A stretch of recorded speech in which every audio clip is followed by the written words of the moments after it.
if they would have finished, if they would have finished it, they would have received their wages। ठीक है, अब यहाँ से if से पता चला, इफ़ जहाँ देखेंगे कंडीशनल क्लाउज है, तो कंडीशनल क्लाउज और उसके बाद जो क्लाउज होगा सेकंड क्लाउज, उसमें क्या होगा, तो इफ़ के साथ यहाँ पे देखेंगे कि एक सब्जेक्ट होगा, उसके बाद क्या होना चाहिए, उसके बाद होना चाहिए यहाँ पे हैड, उसके बाद वर्ब का third form dot dot dot, उसके बाद जो भी आपका होगा यहाँ पे, उसके बाद क्या होगा, फिर से सब्जेक्ट होगा वुड और हैव प्लस वर्ब का थर्ड फॉर्म। तो इस तरह से कनेक्टिविटी होगी। ठीक है, तो इस तरह से कनेक्टिविटी होगी। तो आप देखेंगे कि अगर इफ़ वाले में अगर आप इसके बाद सेकंड क्लॉज देखेंगे, ठीक है, इफ़ जो कंडीशनल क्लॉज है उसके बाद वाला क्लॉज देखेंगे, सेकंड क्लॉज में क्या है, subject plus would plus have plus verb का थर्ड फॉर्म।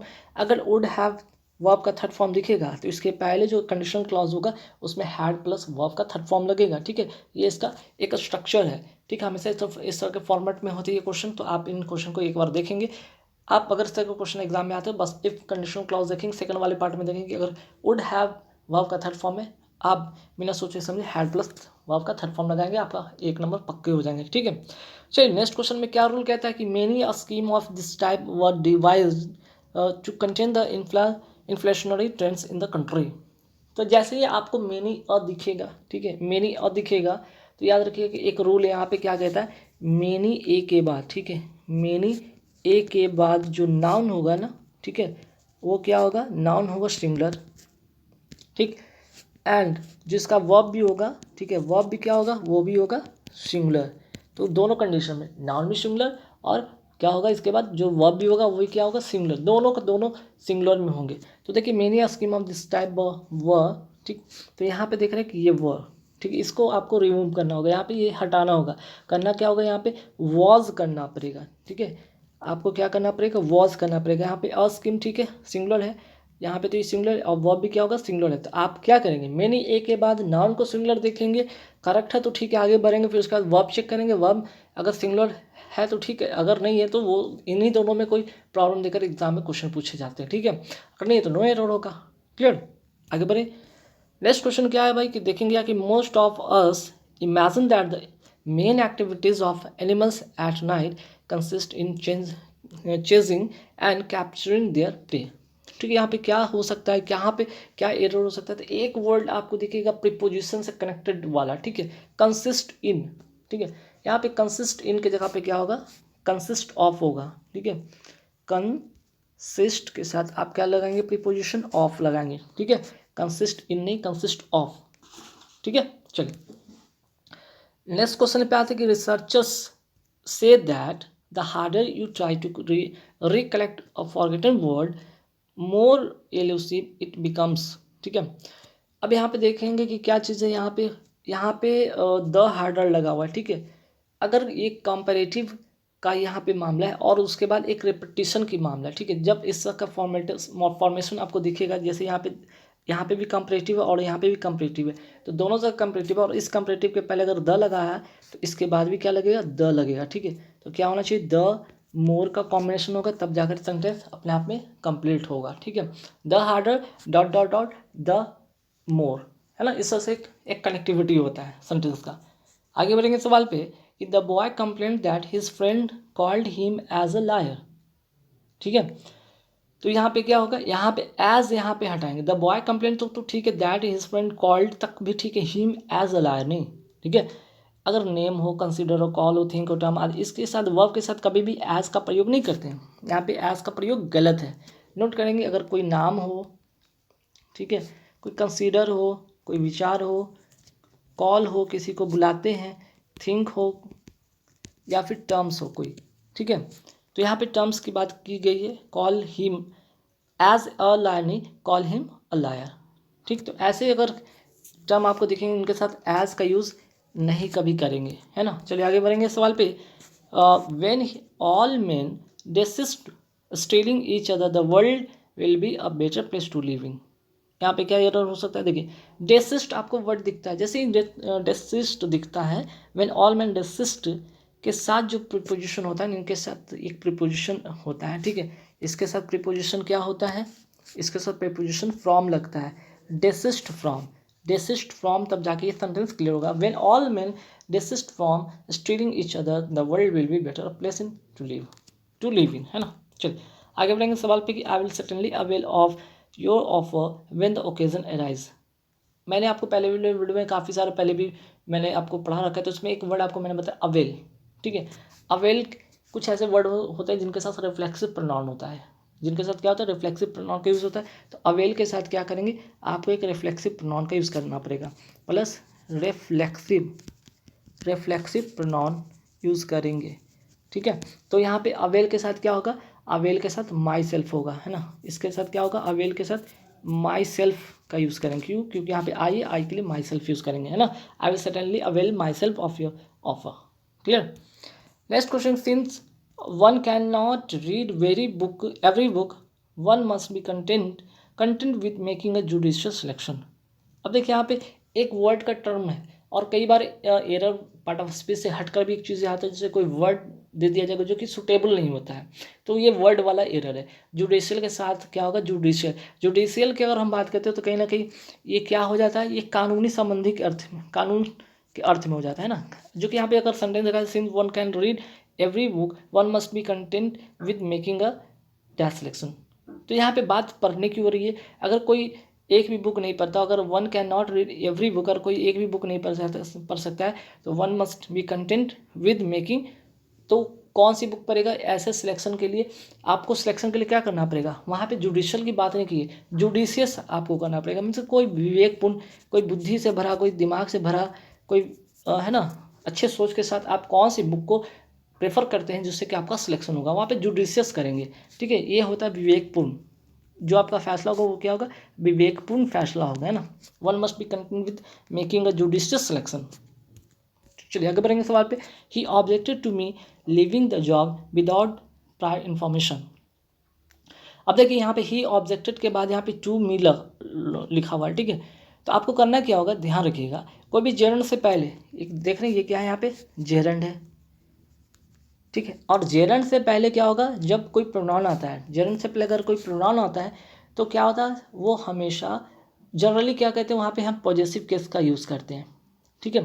क्या कहते हैं वहाँ पे जनरली हम क्या करते हैं, यहाँ पे जनरली ऐसे कंडीशन में पॉजेसिव केस का यूज़ करेंगे, पॉजेसिव केस का यूज़ करेंगे। पॉजेसिव केस करने का मतलब यहाँ पे मी नहीं होगा, बल्कि क्या होगा, माई यहाँ पे करेक्ट होगा, ठीक है।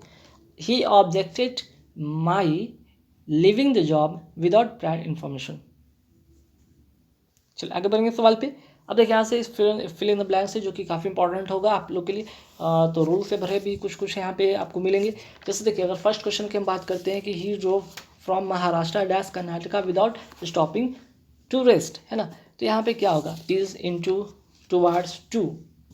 तो यहाँ पे आपको करना क्या हो, जब डायरेक्शन की बात हो रही है ना, यहाँ पे क्या हो रहा है, एक डायरेक्शन की बात हुई, आप क्या करें, ड्राइव किया जा रहा है फ्रॉम कहाँ से, तो महाराष्ट्र से कर्नाटक।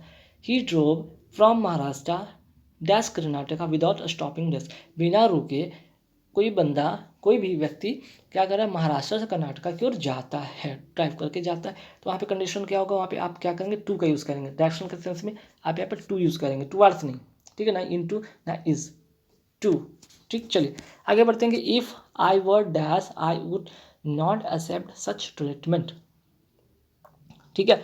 यहाँ पे क्या होगा भी, ठीक, यहाँ पे कौन सी चीज़ यूज़ करेंगे, यहाँ पे चार ऑप्शन है, हिम ही देम वन, ठीक। यहाँ पे क्या करेंगे, तो यहाँ पे ध्यान रखिएगा, इफ़ अगर कंडीशनल सेंटेंस की बात हो, इफ़ आई वर के बाद यहाँ पे आना चाहिए एक सब्जेक्टिव केस आना चाहिए, यहाँ पे क्या आना चाहिए, एक सब्जेक्टिव केस आना चाहिए। तो सब्जेक्टिव केस के कंडीशन में हम क्या करेंगे, ही का यूज़ करेंगे। If I were he I would not accept such treatment, condition के बाद हो, अगर कंडीशनल सेंटेंस में हो तो आई वर के बाद हम क्या करेंगे, सब्जेक्टिव केस का यूज़ करेंगे।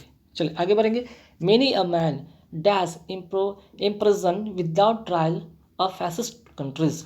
अभी मैंने सिखाया था मेनी ए के बाद क्या होता है, नाउन क्या होता है, नाउन होता है आपका सिंगुलर, ठीक है। यहाँ पे नाउन सिंगुलर है, और वर्ब भी क्या होगा, वर्ब भी आपका क्या होगा, सिंगुलर होगा। तो यहाँ पे सिंगुलर के सेंस में मेनी ए मैन, यहाँ पे लगता है ऑप्शन कुछ उल्टा का पुल्टा हो गया, है ना। जैसे एक बार चेक कर लेते हैं इसमें कौन सा ऑप्शन था, यहाँ पे लिखते समय कुछ गलती हो गया टाइपिस्ट से, ठीक है। यहाँ पे ऑप्शन क्या क्या था ध्यान रखिएगा। यहाँ पे अगर ऑप्शन दूसरे क्वेश्चन का हो गया तो यहाँ पे आप क्या भरेंगे, यहाँ पे फिल करेंगे, यहाँ पे वॉज करेंगे, ठीक है। ऑप्शन यहाँ पे गलत हो गया। Many a man was imprison without trial of fascist countries, ठीक। ये लगता है कि क्वेश्चन नंबर 13 का ही यहाँ पे ऑप्शन लिखा गया, जो कि यहाँ पे गलत है। यहाँ पे होना चाहिए था are is was have been, ठीक है। चलिए इतना तो आप मैनेज कर ही लेंगे। आगे बढ़े सवाल पे। देखिए I know to dash you alluding, alluding में संकेत करना।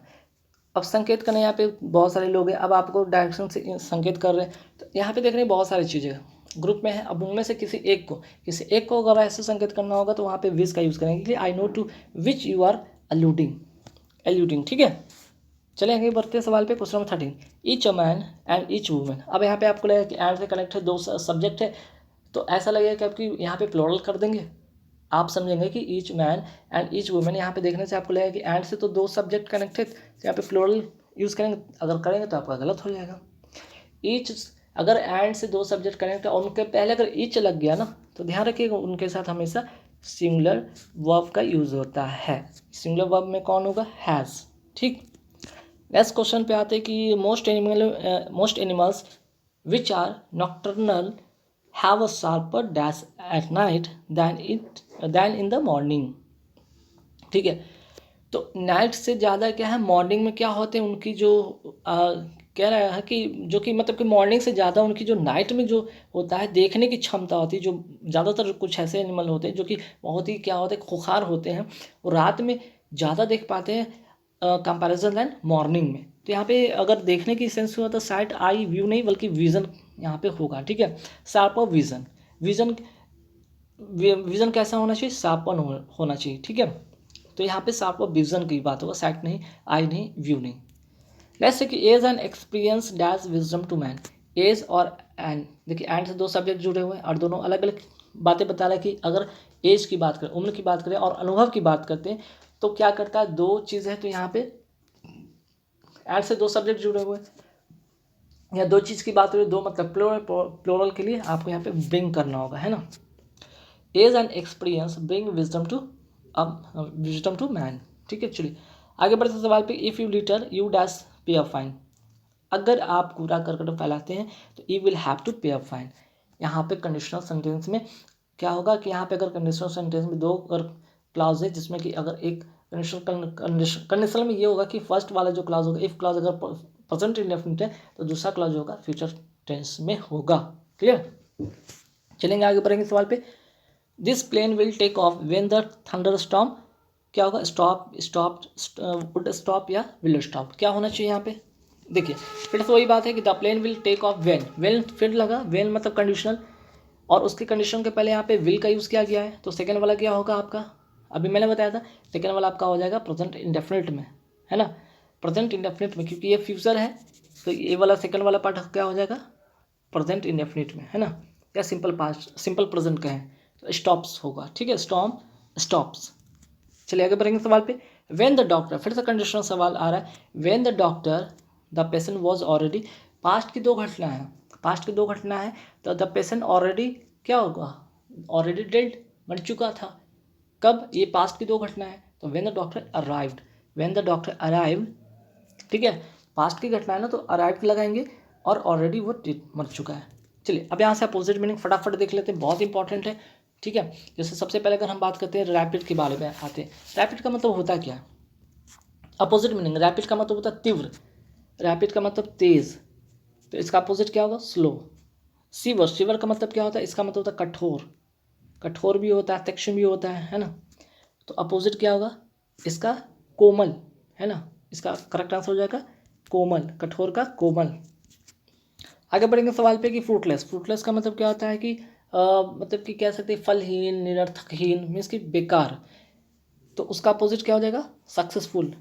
फ्रूटलेस का मतलब क्या हो जाएगा, अर्थहीन या फलहीन कह सकते हैं, है ना, या निरर्थक कह सकते हैं, बेकार कह सकते हैं, ठीक है, बेकार कह सकते हैं, और सफल कह सकते हैं। तो उसका अपोजिट क्या हो जाएगा, सफल। आगे बढ़ेंगे सवाल पे। इनिशिएटेड, इनिशिएटेड का मतलब होता है कमेंस्ड करना, प्रारंभ करना, शुरुआत करना।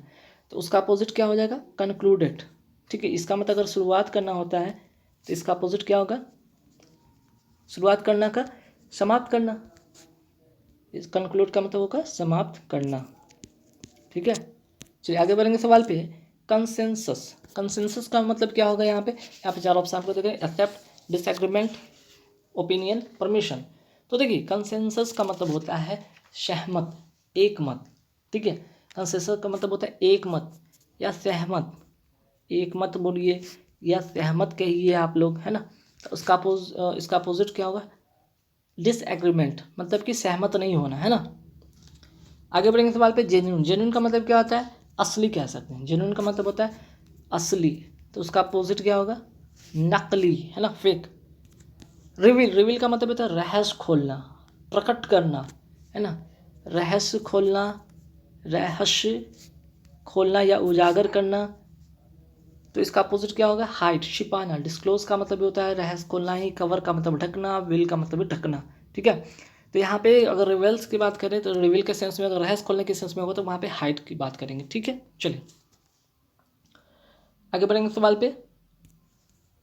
फैटिक, फैटिक का मतलब क्या होता है? थका हुआ। फैटिक का मतलब होता है थका होना, थका होना। तो थका होना का अपोजिट क्या होगा? एनर्जाइज। ठीक है, एनर्जाइज।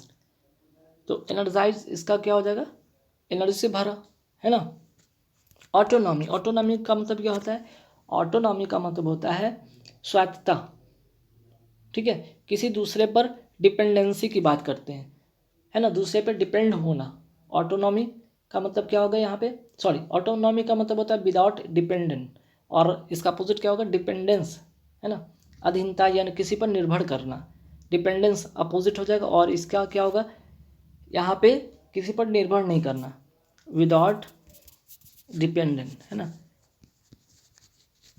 चलिए नेक्स्ट बढ़ेंगे सवाल पे कि फ्लेक्सिबल, फ्लेक्सिबल का मतलब क्या होता है? फ्लेक्सिबल का मतलब लचीला होता है। इसका अपोजिट जो होगा रिजिड, रिजिड का मतलब कठोर होता है। ठीक है, और इसका मतलब क्या होता है? फ्लेक्सिबल का मतलब लचीला, लचीला। ठीक है, चलिए आगे बढ़ेंगे सवाल पे कि यहाँ पे most best, choose a one which best express, मतलब साइनोनिम है। ठीक है, तो फर्स्ट यहाँ पे क्या है? एनिग्मेटिक, एनिग्मेटिक का मतलब क्या होता है? पजलिंग, मतलब कि क्या होगा? पजलिंग का मतलब कोई कह सकते हैं कि पजल जैसा है कि जिसको सुलझाया ना जा सके, अनसुलझा चीज़, है ना, एनिग्मेटिक, पजल। नेक्स्ट क्वेश्चन पे आते हैं डिस्पोंडेंट, डिस्पोंडेंट का मतलब क्या होता है? डिस्पोंडेंट का मतलब होता है निराश, डिस्पोंडेंट का मतलब होता है निराश या उदास कहिए। इसका अपोजिट हो जाएगा, इसका साइन हो जाएगा डिजेक्टेड, डिजेक्टेड का मतलब ये होता है निराश या उदास, है ना। चलिए डिपेंडेंट का मतलब होता है पश्चाताप होता है। रिजेक्ट मतलब कि कोई आपके पास कोई चीज़ था जो कि आपके फेवर में, आप उसको रिजेक्ट कर दिए, है ना। कोई ऑप्शन आया आपके सामने कि दो चीज़ आप उसको एक्सेप्ट करेंगे, ये या वो, कौन से करेंगे? नहीं करेंगे, रिजेक्ट करेंगे। ठीक है, रिजेक्ट का मतलब होता है त्याग देना, है ना। एवर्जन, एवर्जन का मतलब क्या होता है? घटिया, बेकार, जिसको आप मतलब ऐसे घृणा के सेंस में आप उस चीज़ को घृणा करते हैं। एवर्जन, एवर्जन का जो साइन होगा वो क्या होगा? डिसलाइक करना, है ना। अग्रेशन का मतलब क्या होता है? अग्रेशन का मतलब आक्रामक होता है। असर्शन का मतलब होता है कोई आरोप या अभिकथन होता है। इम्पोर्टेंस का मतलब बाधा होता है ना, इसका मतलब बाधा होता है। इसका मतलब आरोप कह सकते हैं या अभिकथन कह सकते हैं। और एग्रेशन, एग्रेशन का मतलब आक्रामक होता है, आक्रामक, है ना। चलिए तो इसका आंसर सी हो जाएगा, डिसलाइक करना। अब आते हैं डिस्परेशन, डिस्परेशन का मतलब क्या होता है? डिस्परेशन का मतलब होता है, इसका मतलब होता है निराश, निराश, निराश कहिए, लाचारी कहिए। इसका जो साइन होगा होपलेसनेस, निराश या लाचारी जैसे होगा। जुबलीएशन मतलब जो खुशी का बात होता है। फैसिनेशन का मतलब ये होता है कि फैसिनेशन मतलब कह सकते हैं कि कोई इसी तरह की भावना, खुशी की भावना के सेंस में होता है, मस्ती की भावना के सेंस में। डिप्रेशन मतलब होता है, डिप्रेशन का मतलब होता है इसी तरह के दुख से भरा, लेकिन उसमें डिप्रेशन यहाँ पे क्या लिखा हुआ है? डिप्रेशन, यहाँ पे डिप्रेशन है। ठीक है, तो यहाँ का मतलब, यहाँ मतलब जो डिप्रेशन जो लिखा है यहाँ पे निराश या लाचारी के सेंस में यहाँ पे बात हो रहा है ना। यहाँ पे डिप्रेशन की बात करें तो यहाँ पे क्या होगा? लाचारी के सेंस में होगा या निराशा के सेंस में होगा, है ना। चलिए आगे बढ़ेंगे सवाल पे। चलिए यहाँ पे तो गई निराश या लाचारी, और यहाँ पे साइन हो रहा था होपलेसनेस। होपलेस मतलब एक तरह के लाचारी के सेंस में ही होगा, जहाँ पे कोई आशा नहीं हो, कोई निराशा ही निराशा चारों तरफ दिखे, दुख की बात नहीं। ठीक है, चलिए जुबलियंट, जुबलियंट का मतलब क्या होता है? जुबलियन का मतलब यहाँ पे हो जाएगा कहीं ना कहीं यहाँ पे खुशी के सेंस में, आनंद के सेंस में, प्रसन्न के सेंस में एक इस टैक्टिक होगा। ठीक है, क्या होगा यहाँ पे, इस टैक्टिक मतलब क्या यहाँ पे होगा, प्रसन्न, यहाँ पे नोट कर सकते हैं प्रसन्न। ठीक है, प्रसन्न, जुबलियंट या इस टैक्टिक। ठीक है, चलिए आगे बढ़ेंगे सवाल पे। लिबर्टी, लिबर्टी का मतलब क्या होता है, लिबर्टी का मतलब होता है स्वतंत्रता, फ्रीडम कहिए। ठीक है, स्वतंत्रता कहिए, फ्रीडम कहिए, तो इसका साइन जो होगा फ्रीडम हो जाएगा, है ना। आगे बढ़ते हैं। ब्लिस्टर, ब्लिस्टर का मतलब क्या होता है, ब्लिस्टर का मतलब यहाँ पे होता है कोई घाव। ठीक है, घाव के सेंस में होता है, तो इसका साइन होगा बॉन्ड, बॉन्ड का मतलब ये होता है घाव। ठीक, ट्रॉमा, ट्रॉमा का मतलब क्या होता है, ट्रॉमा का मतलब होता है इमोशनल शॉक, है ना। ट्रॉमा का मतलब होता है इमोशनल शॉक, मीन्स कोई किसी बात से आपको बहुत सदमा लगा, गहरा धक्का लगाओ किसी बात से, तो वहाँ पे इसका यूज़ करेंगे। रेक्टिफाई, रेक्टिफाई का मतलब क्या होता है, सुधार करना, करेक्ट करना। रेक्टिफाई का मतलब सुधार करना, सुधारना या सुधार करना। ठीक है, सुधार करना, करेक्ट करना। आगे बढ़ेंगे सवाल पे कि फैबुलस, फैबुलस का मतलब क्या होता है, फैबुलस का मतलब होता है शानदार, तो इसका साइन हो जाएगा मार्वलस। ठीक है, इसका मतलब होता है शानदार। ठीक है, तो गाइस कैसे लगी वीडियो यहाँ पे